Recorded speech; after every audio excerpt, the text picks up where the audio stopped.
Welcome, Pewter Report readers, listeners, and viewers to a new edition of the Pewter Report podcast. I am Scott Reynolds.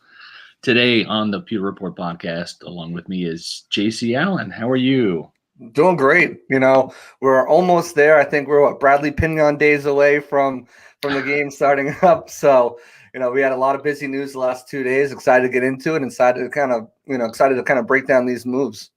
Yeah, so we're going to be looking at the practice squad moves. That unit was pretty much finalized today. There'll be a couple of changes, of course, as the season goes along. Maybe even this week. We'll see. But we have practice squad news today, as well as, for your viewing and listening pleasure, the Bucs Pro Bowl predictions, courtesy of yours truly, and JC will have our thoughts on which Buccaneers will be making the Pro Bowl this year. Crazy, JC, to think last year one Buccaneer Pro Bowler on a Super Bowl team, and of course that was Jason Pierre-Paul. So it's kind of crazy that only one Buccaneer made the Pro Bowl, yet this team won its last 8 games and won the Super Bowl. Yeah, not that he didn't deserve it, but there are definitely more deserving candidates on the team as well. Yeah. You look at the year attrition worst have, and we'll get into that a little bit later. But I think it will be a little bit different this year. All eyes are going to be on this Bucs team, and I think some of these guys that are going to really show out this year, especially with another year in the system, both offensive and defensive. For sure, and one tasty beverage that always shows up and shows out, JC, is Celsius. That's our title sponsor. I did not have my Celsius orange today, and I'm feeling it. I made the rookie mistake from a 26-year veteran here. I didn't start my day with Celsius. I woke up and thought, okay, I'll be able to hang today. And of course, with the rain and the dreary skies here in Tampa, it's made me incredibly tired. Now, the problem is it's 4 o'clock. It's too late for me to have one of these because it works so well, JC. All of the energy that I would need would keep me up well into the night. So, yeah, I've got 2 little kids, so I need this energy right now. I'll drink about half of this, put the rest in the fridge, and crack the rest of it in the morning because it's good no matter what. So, definitely gives you a ton of energy. It really does. And the thing about Celsius is it's not just an amazing energy drink with all of the energy that you need with no sugar crash because there's no sugar in it. But I did have one of these today. This is the Fast Energy Bar, the salted caramel peanut crunch. It was a tough decision between this and the cookies and cream. Both of these flavors are tremendous. I was smart. I used the promo code that was up a couple weeks ago, and I got 2 boxes of these for back to school for my kids because when they go to high school, they just grab one of these in the morning, powers them throughout the day, powers me throughout the day as well, working from home here. And so it's great energy. Only 2 flavors right now, but both of those flavors I can testify are fantastic. So make sure that you check out Amazon to buy Celsius in bulk as well as the Fast protein bars and start your day off right. Absolutely. Well, the Buccaneers have started things off right with their practice squad, I think. They brought back a lot of familiar faces and a couple of new guys. JC, should we get right to it? Yeah, absolutely. There's a couple of guys, too, that I think a lot of fans were like, and I know we spoke about it off air about some of the guys that aren't on this list, but you look at the names and the familiar faces, and you got to remember, too, when you're building a practice squad, you're not just building guys who could potentially step up onto the roster. You're also building a lot of your scout team there. One name that I was not surprised to see, obviously, Ryan Griffin, but Cyril Grayson. You can't teach speed. You can't replicate speed. And Cyril Grayson is a guy who's got a boatload of it, former track star. So he was a guy I thought they would definitely bring back, and not surprising to see him. Jaden Mickens is a guy who I thought they'd bring back too, but I thought that he'd have more suitors. Just being that, he kind of came on as a wide receiver throughout camp, was looking really well, and his kick returning ability, kick returners are hard to find. If you're a Tampa fan, you know that for sure. Yeah, and I think, too, you mentioned these guys on the practice squad will be comprising a lot of the scout team, guys' work. Travis Johnson is a guy, the wide receiver. He's back for another year in the practice squad. They like him a lot, and I think that next year, if Antonio Brown departs, I think he has a chance of making it if he has a good you're behind the scenes. The reason I say that is he's a big guy with some speed. And actually, when they go to prepare for the Saints games, Travis Johnson plays the role of Taysom Hill as that wildcat quarterback, that running quarterback that they like to do in those certain packages. And certainly now, with Jameis Winston winning the starting quarterback role, that frees up Taysom Hill to once again be that kind of wildcat quarterback slash slot receiver slash tight end, and a guy that can kick and do good kick returns as well for the Saints. So Travis Johnson's the guy that plays Taysom Hill and gives the Bucs defense a good look. Now, you could say that based upon last year's 38-3 loss at home, it wasn't exactly a great look.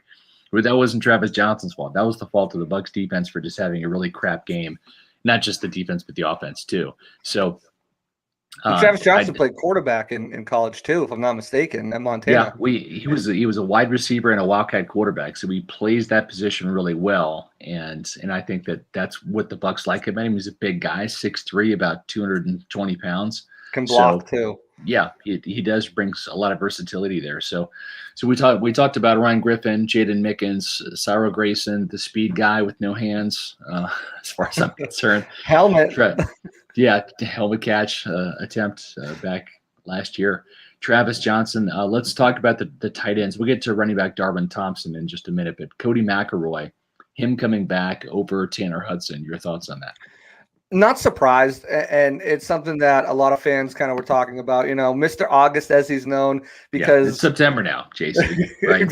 We're in September, exactly. So he's the guy who looked great in camp. I mean, he catches almost everything his way. He was a leading receiver for the Bucs throughout the preseason.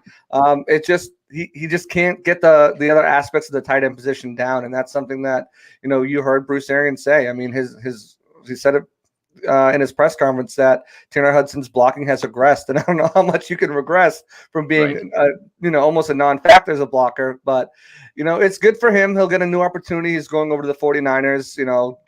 Kittle's bound to go down at some point, and maybe he can catch on an opportunity there. But I think just Cody McElroy. I mean, he's shown up as a blocker a little bit better.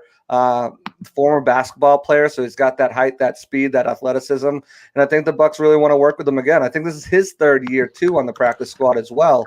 Yes. It was not surprising that he would go somewhere else. Yeah, well, and I think too, it just got to the point where with Tanner Hudson, they gave him an opportunity to become a better blocker. Right? It's like when he first made the practice squad a couple of years ago, they said, "Hey Tanner, you got to work on the blocking."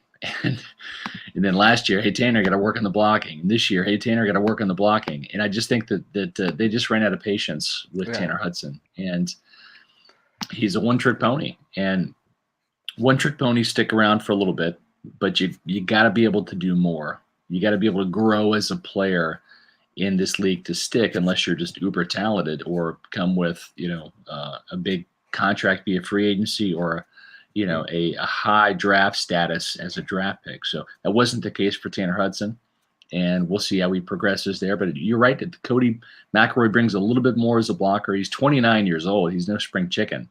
But that's the interesting thing about the practice squad this day and age. I mean, you've got Ryan Griffin, who's entering his 7th year in Tampa. Longest tenured quarterback. It used to be that the practice squad was for like rookies or second-year players or whatever, but this year, last year especially with the COVID changes, and I like the fact that it goes to 16 players. Oh, yeah. Right? I love the new rules. That's part of the reason why they've got to restructure the contract for Mike Evans. Everyone, I've been receiving texts. So who are they going to sign with this money that they're freeing up with Mike Evans restructure? Practice squad guys, right? I mean, that's really what it is. What happens is they're looking to clear up about $8 million. Okay. And they're going to need that much for a couple of reasons. Number one, the top 51 rule is gone. So now all 53 players' salaries count towards the salary cap. In the offseason, through training camp, it's only the top 51. But now it's 53.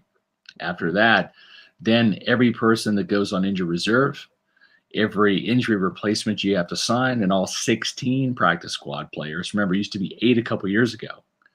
Now it's 16. So you need more money to do that. So that's kind of it's a big reason why you need a bigger amount of cap room, and that's why they're going to Mike Evans to clear about $8 million. Oh yeah, and a lot of people I've seen on Twitter, a lot of people are like, can't they go to somebody else? Mike Evans is always doing this. Trust me, guys, Mike doesn't care. He's getting that money up front. I think he's going to be okay with it. And, Yeah. they've added 2 void years on there. So essentially, Mike's not going anywhere. He's going to be on this team, until he retires, most likely. So it's not going to affect it anyways. And all it does is just put more money in his pocket. But yeah, I mean, between signing practice squad players into reserve, you still got to pay for Justin Watson on PUP. And we saw it last year. It's 17 weeks now. It's an extra game where somebody could get injured, go on injured reserve. You got to bring somebody up. Ross Cockrell, perfect example. Perfect example. A guy who was brought in last year midseason and has now earned his spot as the 4th safety and 4th cornerback, I guess, if you want to say. Right. So you never know what's going to happen midseason that you're going to need to sign somebody. Yeah. Bill Byers, I'm more interested in potential trades and free agency pickups than practice squad guys in the Super Bowl team. Okay, well, the problem is there's not going to be any free agency signings or trades because this team is already stacked. You've already seen the trades and the free agency pickups throughout the years leading to last year's Super Bowl team. Now, we talked about bringing a guy like Ross Cockrell midseason. They did trade for Steve McClendon last year. That was a great trade by Jason Light. Yeah. And we did talk earlier this week about Steve McClendon maybe not making the team. It looks like he is going to make the team. He's going to make the team, and he made the team over Jeremiah Ledbetter because of I found out for a couple things. Number one, the versatility to play all 3 defensive line spots: defensive end, defensive tackle, and nose tackle. Jeremiah Ledbetter just couldn't get all 3 of those spots down. Number 2, Ledbetter is more of a pass rusher than he is a run defender. McClendon is stout against the run, and this team wants to maintain that number 1 run defensive ranking because that's what sets up their 3rd and long situations for the pass rush, JC. Correct. Yeah, and I mean, if you look at it too, Steve McClendon, he showed a little bit of burst last year too, getting out the passer. But a lot of people we talked about it at camp, and Ledbetter changed his body and looked really good, but you have to be able to offer more than just one thing. Versatility is going to be key, and that's where you get what you get out of Steve McClendon. I was a little bit surprised. I thought because they had guys on IR and such like that he might be released and then brought back is kind of one of those wink nod type deals. Yeah. But with the guys being on COVID, it made it really simple, so they didn't have to even release him. They could just keep him on that initial 53, and now we'll see what moves they make. Supposedly we're going to get Ryan Suckup back. Probably means Jose B. Borregales will get waived. But they'll have to make 2 or 3 other moves if they bring Watford back on the 53, or unless they release him as well. I don't think they are. I don't think they're going to bring Watford back. I don't think so either. Yeah. When you look at the practice squad, we'll go back to that just to kind of wrap this up. One of the guys that did make the team was Jeremiah Ledbetter. A little bit of a surprise in terms of the practice squad, but for the reasons I said, they liked Benning Potawai and Kobe Smith a little bit better against the run, and that's kind of what they're looking for: run, stuffing, defensive tackles. So that's kind of why those guys made it over Ledbetter. Now the thing is, they tried to get Ledbetter back on the practice squad hard, and he wanted to go elsewhere. So I think sometimes that it's a 2-way street, right? It's like he felt like he did enough to make the roster. Bucs wanted him back in the practice squad, and they just couldn't get it done. They wanted to go elsewhere, but they did try to get him back. But the guys they have now, they feel are pretty good run stuffers. We talked about Cody McElroy. They added another tight end, Deion Yelder from the Chiefs. They also brought in Darwin Thompson from the Chiefs. Now, some of these moves, Darwin Thompson, Andrew Adams, they were not on the official release. The reason why is because they've not technically signed yet. They're en route to Tampa, along with Jaden Mickens, who went out of town. So Mickens, Thompson, and Adams were not on the press release, I think, along with Troy Warner, who we broke in on Peter Report's Twitter account. Those guys are not in town. They're flying into town. So once they sign, you'll see a press release announcing them. But we feel confident. Everybody on this list here, Ryan Griffin, Darwin Thompson, Jaden Mickens, Travis Johnson, Cyril Grayson, Cody McElroy, Deion Yelder, Brandon Walton, Jonathan Hubbard, a pair of offensive linemen they brought in late that they like. Benning Potowahi, Kobe Smith, Ladarius Hamilton, who had a sack in the Houston Texans preseason game. Herb Miller was in the practice squad last year. Actually, an interception when they brought him up for the Detroit game.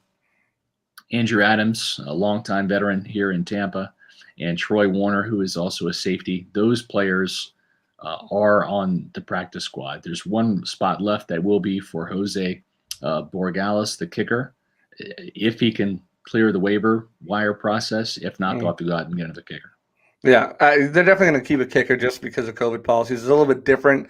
If you are vaccinated, you don't have to go through that 5-day window. So but if your guy gets sick on a Saturday or on a Friday, you're kind of put in a pickle. So I definitely think they'll bring a kicker in. Jose Borregales' name has been mentioned a lot. I know a lot of Detroit Lions fans were looking at him because of the Lions don't have a kicker at all, do they? Don't they need a kicker? I think they claimed someone off from the Bengals off waivers, one of their kickers. But I mean, they got one guy. I'm sure they'd love more competition. But yeah, all the rest of the guys who weren't on the press release today, they'll be announced tomorrow. Practices start back up tomorrow. The guys had 4 days off, so they're getting ready, diving in for the Cowboys. So the new guys will get a crash course on the offense, on the defense, and the system, and they're gonna have to pick it up quick. Thankfully for them, there won't be too much playbook learning. It'll be more installing for games. I mean, if I've seen a couple comments here from Michael and Bill. If I'm being honest, I didn't see anything out of Chris Wilcox in training camp. I really didn't. I mean, not even his speed shined as much as I thought it would. Yeah, some guys are fast in the 40, but not on the field, and I think that was the case with Chris Wilcox. He got beat pretty regularly. I mean, he did have good size speed in terms of measurables, but that's combine stuff. On the field, he did not stand out at all. Yeah, no, I agree. I mean, he was getting beat regularly. His speed never showed up. Guy ran a 4.37. I didn't see it. Yeah, right. Now, Darwin Thompson's an interesting guy. He's 5'8", 200 pounds, and he chose the Buccaneers over the Chiefs. And why wouldn't you? The Bucs beat the Chiefs in the Super Bowl, so we know who's on top, right? Yeah. But this is a guy that I liked coming out of Utah State. I didn't really keep up with him a whole bunch from where he landed, which was Kansas City. He was a 6th-round pick in 2019. But, he averaged, I think, 3.5 yards per carry out there in limited duty. I mean, he's not the number one guy by any means. But he did start as a receiving back out of the backfield, like a 3rd down back. He's got some good quickness. He's an interesting addition, JC. Yeah, I mean, the guy can play special teams as well, is what you want. I think he played a little bit over 33% of the snaps on special teams last year with the Kansas City Chiefs. He can receive, he can run. He's a young guy. That's exactly what you want on your practice squad, is a young guy to kind of develop, especially with the veterans in this offense already, with a Gio and a Lenny and a Rojo.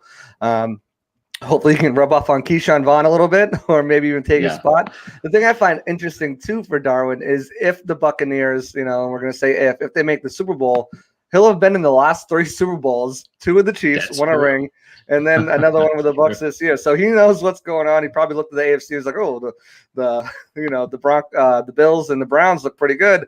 Bucs are pretty much alone with let's go over there. So plus it's just a bigger opportunity for him. I mean, if you look at it, the Bucs have 4 running backs on the active 53 roster. 3 of those are free agents next year. So if he shows out, that's a possibility that he could come back and be part of that, rotation in the running back group next year.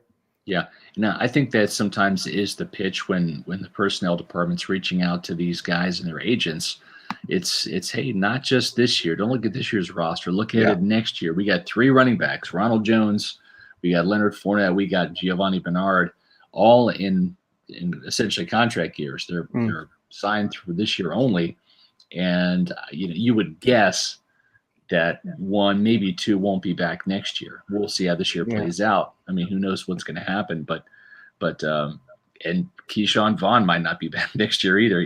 They might take another look at him, and if he doesn't show anything better than he did this preseason, they could be looking to overhaul the running back room. So maybe that's a reason why someone like Darwin Thompson wants to come to Tampa. Yeah, it makes a lot of sense too. I mean, you never know what's going to happen. Who could be re-signed? Who could be let go? If they draft a guy, find someone in free agency. But at least you're putting a good foot in the organization, a good, hopefully good tape out there as Yeah, well, and they can use you in some aspect. The more you can do, the more you can show, the better your chances of sticking on a roster, as we know. yeah. I did. If we're being perfectly honest, Dion Yelder, he went to Western Kentucky. I did not scout him coming out of college. I did not watch him at all. I know nothing about him other than he had a couple of catches in Kansas City. That's really it. He really only played 1 year. He played 3 years at Western Kentucky, but only really saw the field his last year there, and averaged, I think, 13 yards per catch, 7 touchdowns. But I mean, the competition is what it is. So jury's completely out on him. You know, it appears to me like he is, based on his size, 6'4", 255, a guy that can do both blocking and catching. I mean, that seems to be the prerequisite for what they want. Hence Tanner Hudson not being here. So I think that's the case with Elder.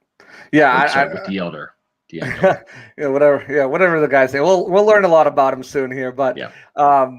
Same here. I didn't do much research or scouting on the guy. I did see a couple clips of him catching a nice couple, crossing routes. Right. Haven't heard a lot about blocking. Kind of putting my ear to the ground. I knew some people who covered the Kansas City Chiefs. I'm sure John and Scott are doing the same thing, and hopefully we'll have a little bit more to talk about, more to tell you as soon as we find out. But with these signings coming so quick, it's we'll get some more information. I'm not sure where Ledbetter went, but apparently he did sign today with another team's practice squad. So keep an eye out for that. The Bucs want him back, just didn't happen. So yeah, it happens often. Yeah.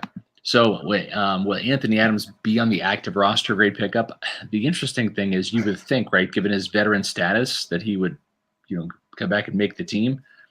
But it all depends on special teams. If you're that last safety on the roster, you better play special teams. And right now, and what do I mean right now? I mean Wednesday, Chris Cooper is the guy they like in that position. Yeah. Otherwise, they would have cut Chris Cooper and put him on the practice squad and signed Andrew Adams. Now, that's not to say that can't or won't happen at some point, but as it stands right now, that's the spot. And Chris Cooper, to his credit, did really well in special teams from that goalie play. Oh, yeah. Yeah, well, it wasn't just that. It was him being a big time contributor all throughout camp on special teams, and that's that's what gave him the nod over someone like Javon Hagan, and a little bit of a surprise there, like Ledbetter, that he wasn't back, but they're moving on. Exactly. They got a roster to build. They got a Cowboys team to prepare for, and it's all hands on deck now. Yeah. Scott, do you have any views on who was number 54 on the roster, who would have been the next up on the team? I don't know. That's tough to say, because, I mean, Ryan Griffin is a guy that if something happens to any quarterback, he'll be signed immediately. He's the most veteran guy on their practice squad. I don't know. That's really hard to say. I would say number 53, though, is either probably Chris Cooper or Grant Stewart. But from all indications, from what I've heard today from sources, Grant Stewart is making the 53. So barring any injury or anything like that, they're keeping both Stewart and KJ Brett. So that's a special teams move, I suppose. Yeah, and one thing that they wanted to do was keep 10 linebackers on the team, whether it be inside or outside. And it kind of makes you wonder about Cam Gill. Is he going to be ready to go starting week 1? Will he be placed on the IR? We haven't seen him move yet. I think he will, and I think John Molchin will be. He'll be placed on an injury reserve. That's what I'm hearing. Yeah, I agree too. Just the moves haven't came out yet. So whether what happens and they come back in 3 weeks and there's your 10 linebackers. So yeah, Bruce was in line. Greg DeCruz, this is by far the best roster I've ever seen as a Bucs fan. This is the best roster I've ever seen covering the Buccaneers in my 26 years. This roster this year blows any roster away that I've seen, and that includes 2002 and 2003. We can debate the starters position by position, 2002, 2020. Okay, I get that, right? That would be a hell of a game too, right? Depending on the rules that you use. If you allow John Lynch to be the safety he was in 2002, or do you handicap him by putting him in the current rules where, if you sneeze on a receiver or two-hand touch him, you're going to get a personal foul, right? So that would be interesting to see that game. But from a depth standpoint, in 2002, 2003, it does not hold a candle at all to the roster that Jason Light, John Spytek, Mike Greenberg, Bruce Arians, Todd Bowles, all these guys put together, because this roster is by far the deepest. And you saw the depth come into play last year with guys like Leonard Fournette and Aaron Stinney and Ross Cockrell coming in. They signed A.Q. Shipley for a game or two. They did a fantastic job trading for Steve McClendon in season, and that depth carried this team to 11-5. They won the Super Bowl, including 8 straight, and I think it's going to serve them exceptionally well this year. Should any injuries, and of course there's going to be some, but should injuries happen. Yeah, I mean, I completely agree. I mean, I think you look at this roster up and down, there's not really a guy that you're worried about that would have to come in and play for a stretch of games. Maybe inside linebacker, still kind of a question mark with KJ Britton, Grant Stewart, fourth safety. Is Ross Cockrell, capable of doing it in a game? He did it all practice and also all training camp long. But other than that, I mean, you look at your outside linebacker depth, your defensive line depth, pretty much your offensive, especially interior offensive line depth, your wide receiver depth, running back depth, quarterback depth. I mean, you're really in a good position all over the field. Exactly. Well, I think it's time, since we've got some discussion here about one of my favorite players, Michael Anderson, says we don't have a SAP, but we have are better than Culpepper, or whoever else was on his shoulder. That's true, right? In terms that there was some star power there with that 2002 unit with Warren Sapp and company, Simeon Rice, of course. But they also had a couple of B and C players. I think there's more A players across the board. And before we get into our discussion about the Peter Pro Bowlers as we see them, because JC, there's going to be more than one Pro Bowler this year from Tampa Bay. I think we both agree with that. Our lists differ a little bit, but where's another great place to go if you want to have any type of sports discussion? Yeah, if you're looking to have sports discussion right now, you guys need to download the Green Room app by Spotify. It's a great place to go to talk live sports with fans all over the world. You want to do a watch party with some games and talk sports while they're happening. You want to discuss draft, preseason, training camp, fantasy leagues, all of that stuff, music, movies, culture. They do all sorts of different drafts for best card draft, best movie draft, and you make a list and you compare with other people. You have people vote on it. They do all sorts of things on there. It's a great place to go have conversations, real-time audio conversations with fans of whatever the subject is all around the world. Great discussions. We do awesome Buccaneers rooms. We're going to start those back up here now that we're Bradley Pinion days away from the first game. Right. So we'll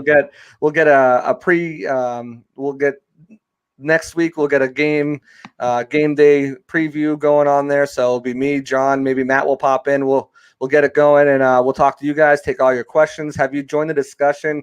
You guys can come in, talk to us, audio to audio. It's how we found some great people at Pewter Report, Jack Barrett and Haas Juke, Paul Atwell, having great discussions with them. So definitely check out Spotify Green Room, download it now at your Apple or Google Play Store, and go follow Pewter Report, and whenever we go live, you'll get a little notification, and we'll talk to you there. Outstanding.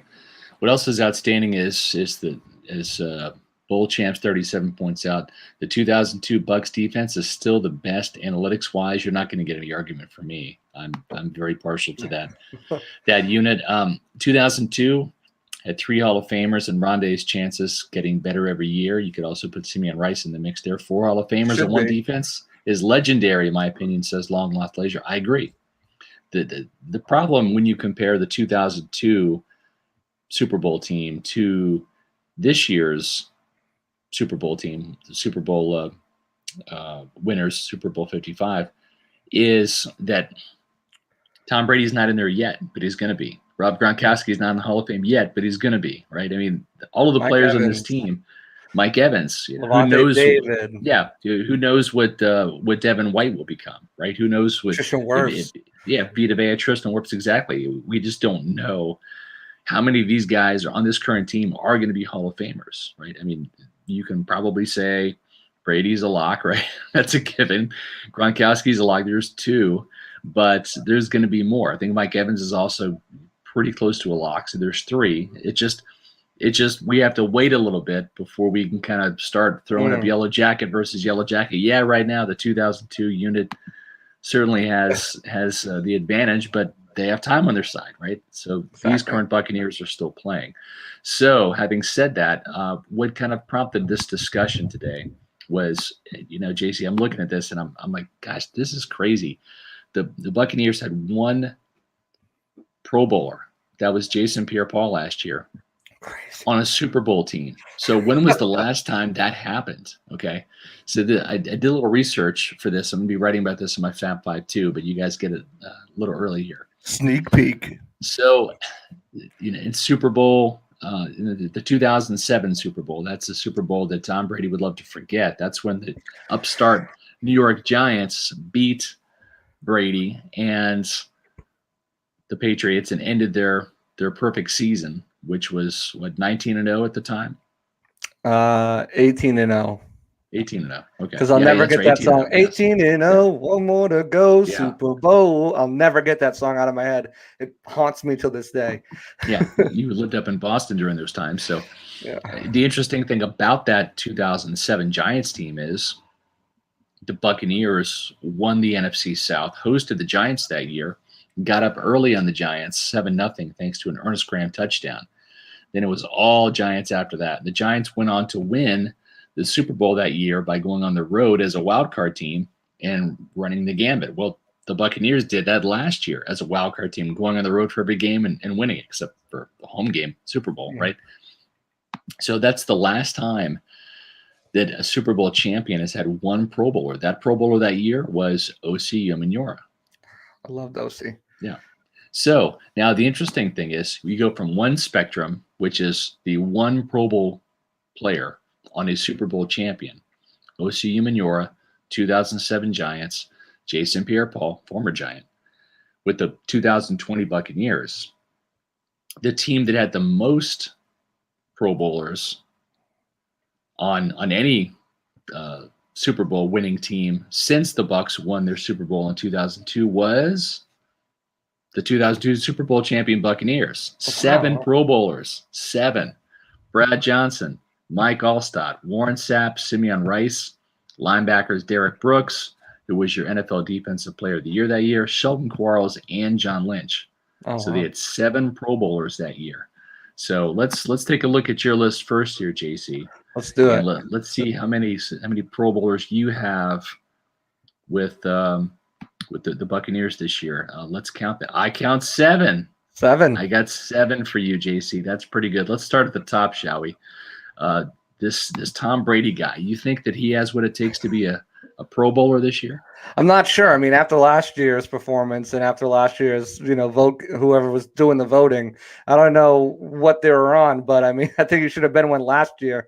But yeah. I think Brady, we're talking about a Bucs offense now that is not learning each other, that's not coming in and, figuring out where the receivers and what the quarterback likes, out of each other. And they're just going to come out firing on all 4 cylinders. We saw it in that second and third drive of the final preseason game.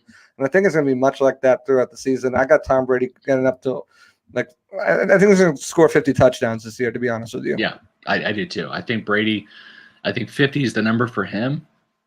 Believe it or not. And you just mentioned a great fact that they didn't have any off-season chemistry outside of working at Berkeley Prep. They had a truncated training camp. They didn't have any preseason games. Their first time that Tristan Wirfs, who's also on your list, we'll get to him in a second, puts on a Buccaneer uniform is to go against Cam Jordan and the Saints in week 1. They weren't ready. They lost, and that's to be expected. But Kyler Murray made the Pro Bowl over Tom Brady that year. And I agree with Big MGM. That made no sense. You know why he made the Pro Bowl? He had a ESPN highlight reel Hail Mary. That's why he made it. Yeah, exactly. But you're talking about a team that didn't even make the playoffs in the Cardinals. So I thought that was very disrespectful. I think that everything's going to be right with the world this year, and Brady will be back in the Pro Bowl. And like you, I think he will throw for 50 touchdowns. Now, he counted for 43 last year, 3 rushing with the quarterback sneak and then 40 passing touchdowns. But the interesting thing, JC, is the most touchdowns Brady's ever thrown for was 50. And I believe it was in 2007. that undefeated season. Yep. Randy Moss was on that team. 23. Yeah. So here you've got in 40 touchdowns last year. That was the second most touchdowns Brady's ever thrown. It's And that was crazy. in his first year in this offense. So what's he going to do for an encore, JC? I think 50. I'm right there with you. And everyone says that, your second year in Bruce Arians' offense is better. And I mean, you look at he's got a full year of AB too, which was a hard person to leave off this list. Right. And I wanted to add more, but I didn't want to be too overzealous, So I think Mike Evans is going to get on this list. He's obviously one of the top 10 wide receivers, but you start looking at some of the receivers around the NFC, and they only pick like 4 or 5 guys, right? So Yeah. you don't want to. I didn't. I think Godwin is going to have the most catches on this team. I think Evans will have the most yards. I think AB will have the most touchdowns and the most first down conversions for the team. But I just think if I'm going to pick one of those guys, it's going to be Evans. And someone mentioned Jensen too. I had Jensen on my initial list. My initial list had 10 players on it. I'm like, well, I gotta take a few off. What JC? Let me stop you right there. It sounds like you're being a little overzealous, right, with 10, but in reality, the 7 Pro Bowlers in 2002 was not the most Pro Bowlers in Bucs history in a single year. You believe that? They actually had 8 Pro Bowlers in 2000. Mike Allstott and Warwick Dunn, as well as Randall McDaniel. Now that was kind of like an emeritus vote right there from McDaniel. That was a reputation vote more than actual like dominant guard role because he was in the twilight of his career. But those 3 Buccaneers were there in the offense. You had the WD-40 backfield that it was called back in the days. Then on defense, of course, Warren Sapp, Derek Brooks, John Lynch, Donnie Abraham that year led the Bucs in interceptions. Also had 2 pick sixes that year, I believe. And Martin Gramatica, that was his lone Pro Bowl season as the Bucs kicker. So Abraham and Gramatica each had 1 Pro Bowl with Tampa Bay. It was that year. So they had a total of 8 Pro Bowlers that year. That was the most in team history. So you're saying 10, you might not be far off, especially with this star-studded Buccaneer team going for a repeat. Yeah, I mean, the only guy on offense that I had that's not on there was Ryan Jensen. I think Ali Marpet was on his way to an all-pro season last year before he missed those games with a concussion. Tristan Wirfs should have been a Pro Bowler, should have been an all-pro if you ask me, second team at least. Ali Marpet was second team all-pro. So he got that nod, but wasn't first team, but I think he would have. But Ryan Jensen, I mean, he's one of the best centers, regardless of what PFF says. He's one of the best centers in the league. And the guy just consistently goes out. I mean, the first time he was out there in preseason, he was already out there, pulling and hitting people. So I just love his game. I love the way he plays the game. So those would be my guys. I think Rojo's going to have a great season, but when I look at the running backs in the NFC, I think it's going to be really hard for him to make it over guys like Saquon Barkley, Dalvin Cook, Kamara, McCaffrey. So I left him off the list for that reason, much like I left the other wide receivers off that list. Gronk has a good shot at tight end too. I mean, I'm not going to say that, he doesn't have a good shot, but I think OJ Howard is going to eat into some of his catches and targets. And well, we'll see. He's got to catch the ball first to get those opportunities. We'll see. You're right. Now, you're right. Greg DeCruz points out having so many primetime games will help when it comes to the Pro Bowl. That's exactly right. And to be fair, because I'm not trying to be a Brady ass kiss on this show, but if you do look at the primetime games and the Buccaneers, keep in mind, they were even though they had Brady and Gronkowski and they got 5 primetime games, they were still kind of slept on a little bit by the national media. I think there was still a lot of hype about the Rams. There was still hype about the Saints with Drew Brees, his final season. So I think the Buccaneers really enter this year, and also Green Bay, right, with Aaron Rodgers. And when you look at what the Bucs did in preseason, right, that Chicago Bears game, that was a horrible game for Brady, right? That was the whole fourth down thing, right? So that was part of the problem, I think, was for these guys, the Buccaneer players. Brady's doing the 4, right? I mean, on 4th down, he didn't play well in that game. He did not play well. Threw 3 interceptions against the Saints in a 38-3 shellacking. And so I believe even the Giants game, that was a closer game on Monday night than people expected. The Bucs kind of played down to the level of competition. Yeah. I think that how they played in the preseason, or I should say the primetime games, influenced the Bucs maybe not making the Pro Bowl for a lot of those players, right? Because they didn't show up and show out in those primetime games. Exactly, and that was their Achilles heel last year, was the primetime games until it mattered. The playoffs and the Super Bowl, Right. that's when they turned it on. And Thomas talked about it, Bruce has talked about it. This offseason wanted to do better once the lights come on in the primetime games. Someone in the comments said it was Bucks times 12 who appreciate him. He's a huge supporter, so I really appreciate him. But Pro Bowl so meaningless, anyways. I agree. It is. Agree, but the thing that is difficult about it, it's a badge of honor though for the franchise when it comes to Hall of Fame too. For some reason, these Hall of Famers are still using Pro Bowls as a way to tally. Who? You know who else uses the Pro Bowls? The agents, man. Yeah, a lot of these guys have they have Pro Bowl incentives, right? You make an extra $250,000 or whatever. So I mean that's why it's important. It's important for ego, for prestige. But he's right. At the same time, there's not a lot that goes into the Pro Bowl selection process. That makes it like really legitimate. One of the most unwatchable games that they have all year. Yeah. So let's finish your list here. So you got Evans on there. That's understandable. He'll get another 1,000 yards unless he's hurt. Yeah. Marpet finally gets in on your card, and with Tristan Wirfs, I agree. He's one of the best right tackles in the game, if not best offensive tackles in the game. Correct. Yeah, so shifting over to the defensive side, I got Vita Vea. I just think, we saw his impact that he provided last year, and how he, provides as a rusher too, not just as a guy who's a big body to stuff to run. So I think he's going to have a lot more opportunities to get after the quarterback.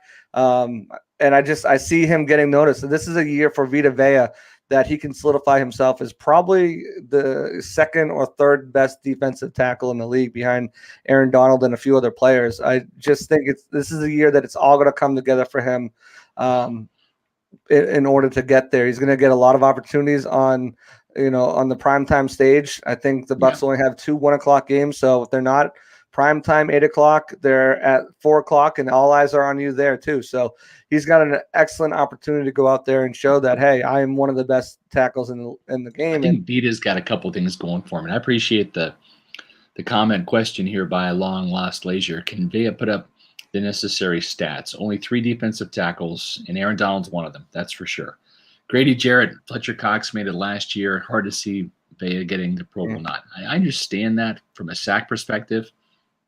But with more and more NFL teams going to the quick passing game, it really takes away the opportunities to get sacks for those interior defensive linemen. I mean, I remember when Warren Sapp had 16 and a half sacks, his season when he got the record. And I think Leroy Glover for the Saints had 17 sacks that year, or 17 and a half, something like that. It was a ridiculous amount of sacks. And that's just because back in the day, you had more 5- and 7-step drops for quarterbacks. And you did not have as much shotgun, and you did not have as many 3-step drops. It's not even 3-step drops now, JC.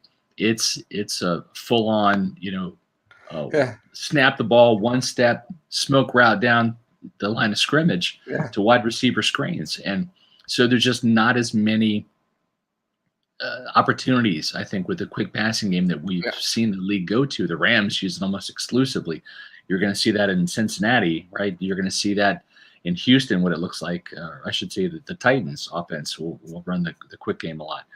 So I think that Vea's got a shot, especially if he gets a couple of those sacks. And I think the magic number for him is like 6. If he gets 6 sacks with the type of role that he plays, there might be enough pub. He's a former first-round pick. He's a household name. He's got a cool name, Vita Vea. I mean, to me, I could see that type of groundswell support in the media that might push him over the top. Yeah, one thing that works against him, his name starts with a V. So for the casual people who are just going in the fan voting, they're not going to vote for him. It's going to take a good push by the Bucs Nation to really search him on there. He's down the list. I didn't think about that. That's good insight. I appreciate that. That is only the 1/3 of the voting, and it comes down to coaches and players for the other one, which is why I have Devin White on here over Levante David. I don't think both linebackers get in, but Devin White, we've already seen plays, man. Splash plays, and we've seen the rankings come out from the players in the top 100. He was at 28, a full almost 20 spots ahead of Levante David. And then in the ESPN GM rankings that came out that John broke down and wrote, wonderful, go back and check those out, those articles. He was the top rated inside linebacker in the game for them. So those other 2/3, I think, will help his nod to get in there over Levante David. Although Levante could find himself in there as, I mean, hopefully none of these guys are playing in the Pro Bowl anyways, but so it's going to be hard for any Bucs to be alternates if they don't make it on the initial try. I did have I know someone mentioned Carlton Davis. Carlton Davis and Shaq Barrett were in my initial. Those are the other two guys I had to make up 10. I think Carlton Davis is going to get a lot more recognition this year. The guy, he can be a true lockdown cornerback. We've seen what he can do against some amazing competition. Hopkins, Julio, Devontae Adams, Tyreek Hill. I think it's just being able to turn – the guy leads the league since 2019 in pass defense and pass breakups. He needs to start converting more of those interceptions. He had 5 last year. If he can turn that into 10, I think he'll get on people, or even 7. I think he'll get on the radar more. I think 7 would do it for sure. He just he's still a guy that even though he had 4 interceptions last year, he'll drop a lot. Right? He'll break up the pass. He'll like 19, 20 pass breakups a year, but 4 or 5 of those really should have been more interceptions. Right? So that's the thing. Yeah. Charlie Abrams brings up a good point. Devin White has his 120 tackles, 9 to 10 sacks, and 4 to 5 picks. He's all pro. That's the thing about Devin White that he can do that I think really bodes well for him. Is with Devin White, you're getting a guy that can make the tackles, that can blitz. We saw him have 9 sacks last year. I mean, JC, there's a chance if he doesn't miss the last game with COVID, not Jason Pierre-Paul, is the leading sacker for this team last year. And then he showed he could intercept the ball in the postseason. He had 2 picks in the last 3 games. The game against the Saints had a clutch pick in that one. Yeah. And then the interception to seal the Bucs semi-shutout. I call it that because they only kicked field goals. They didn't get in the end zone in the Super Bowl, right? But, I mean, this is a guy recoveries too. Yeah, he checks a lot of boxes in the stat sheet, doesn't he? Yeah, I mean coming to tackles, to sacks, to fumble recoveries, to interceptions. I mean, he's going to make plays all over and it's not just the plays too that, accumulate in stats. It's just watching him roam he's a true sideline to sideline linebacker. It's just timeliness for the plays too. Yes. It's coming up big in the clutch times. I'll never forget watching those NFL Films documentaries about the season and him saying, "I'm gonna get one right here. I'm gonna put the nail in the coffin." And bada bing, bada boom. He gets his own shot. No doubt about it. Yeah. So, and then Antoine Winfield was the last on my list too. Yeah. I expect a really big year from him. Him and Todd Bowles have both spoken about knowing the offense better and kind of missing opportunities last year to be more of a playmaker. And now having that comfortability, again, the same question I asked almost all the cornerbacks last year going into the season was, how comfortable are you? And it's been a resounding, we're a lot more comfortable. You didn't see it in interceptions until, kind of later in the season, but I think we're going to see that out of Antoine Winfield right out of the gate. His versatility, his speed, his smarts, his instincts, it's in his bloodlines. So it really is. I think we'll see a great season from him. Robbed out of the defensive rookie in the year last year, in my opinion, but I think he's going to be a great, great, great player for this team for a long time. I think so. Really, I think back there playing free safety, he's like that insurance policy for the Bucs secondary. And if you need an insurance policy, you can call Antoine Winfield if you have his number. But I'm not sure he can help you as much as Briar Greaves Insurance can. And I'm going to give you Briar Greaves Insurance number in just a minute. I don't know if you notice outside. It's pouring down rain. No, there's not a hurricane, but who's not to say that there's not going to be one like in a week or two? We're right in the middle of hurricane season here in the state of Florida, and we just saw one rip right through New Orleans. The Buccaneers, thankfully, don't have to play New Orleans in week 1, but a couple of years ago, I think there was a hurricane that caused the Buccaneers to have to use a bye week in week 1. So it's just one of those things that happens during hurricane season. And the thing that has to happen in hurricane season is you calling Briar Greaves and letting him check your policy to make sure that you're adequately covered and make sure that you're not spending too much money at the same time. It's a delicate balance, But that's what the folks at Briar Greaves Insurance did for me. Let them do it for you. Whether it's homeowners insurance, whether it's commercial property insurance, whether it's life insurance, automobile insurance, boater insurance, apartment insurance, there's one place to turn, and that's Briar Greaves. Check them out at briargreavesinsurance.com or give them a call at 813-876-4166. That's 813-876-4166. You've heard me say it before. Briar and Sam are huge Bucs fans.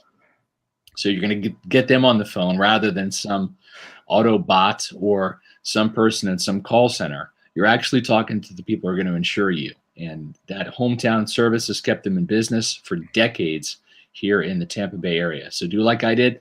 Give Briar Greaves Insurance your business. BriarGreavesInsurance.com. Give them a call at 813-876-4166. Getting a lot of love for that segue, Scott. That was tremendously done. I'll give you some love there too. I appreciate that. I'm channeling my inner Mark Cook because he was the legend of segues. So I don't have a segue for this. I'm just going to come out and say it. Here's my list for my Pewter Pro Bowlers. All right, so I'm excited for this. I've got the same number of guys that you have, JC. I have 7. So great minds think alike right there. And we won't spend a whole bunch of time on this list because it really kind of mirrored yours. And I had my list before you texted me yours, so we're not copying off each other here. These are 2 completely independent lists. But Tom Brady, for the reasons that we both mentioned, right? I mean, we think he's going to be in for a big season, 50 touchdowns or more. I could see it. I think that he is going to be in the running for not just a Pro Bowl, but I think he's going to be in the running at age 44. Forgets or not, we'll see. Agree. But I think that he would rather have another Super Bowl MVP, right, than another NFL MVP. That's just where he's at right now. But the one thing about Brady, think about this. This is a guy that's still looking for boxes to check, JC. And the one thing he has yet to do is win the NFC South. Yeah, right. That is true. I think he wants the motivation for that. So, especially after getting swept by the Saints last year during the regular season. So the Bucs put the Saints on notice, and I think there's a changing of the guard there.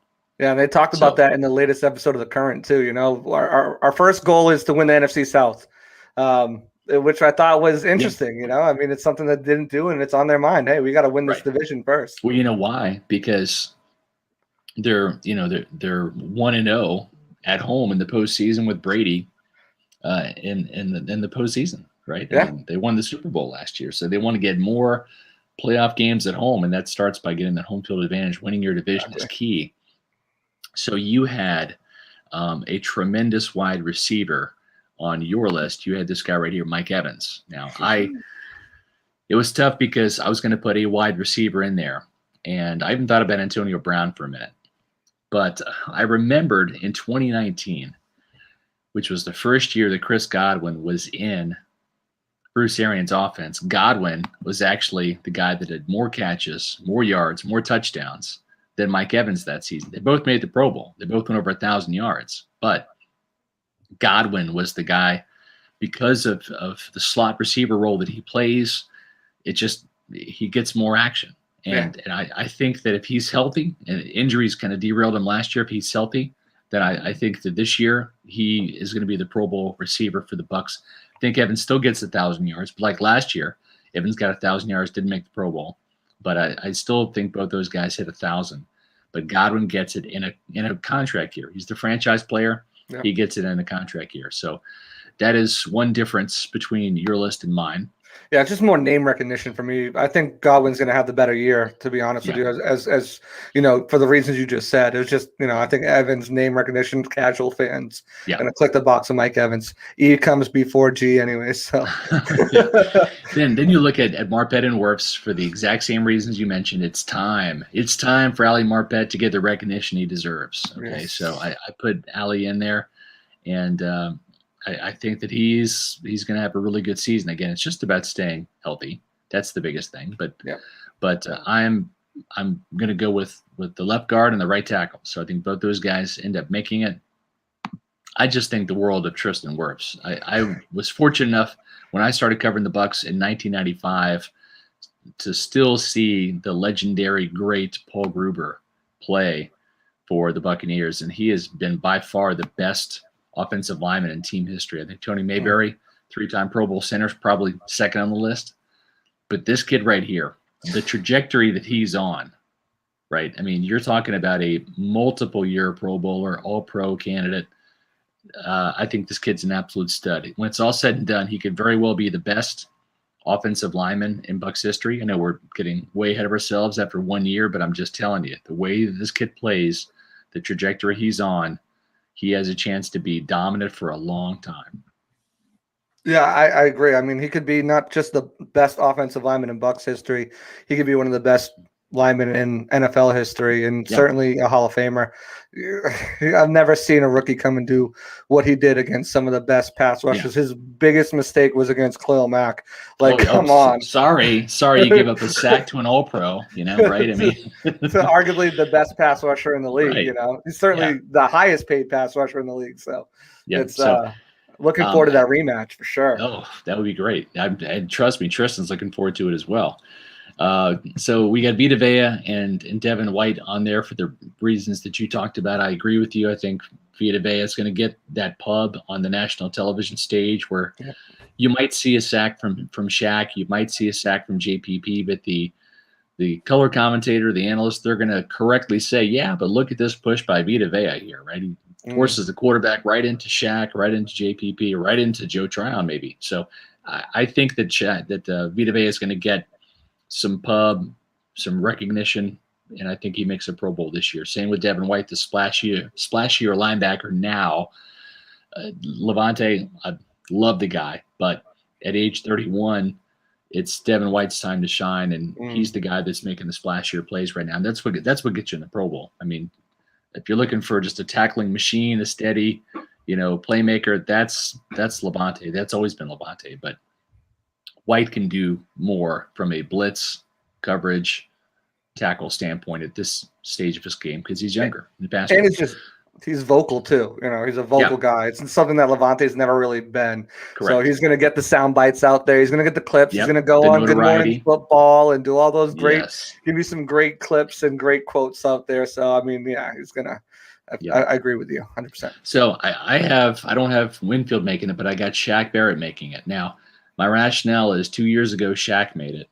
Last year, Jason Pierre-Paul made it. So the Pro Bowl voters, they like having a Buccaneer pass rusher in there. But my edge guy this year could go back to Barrett.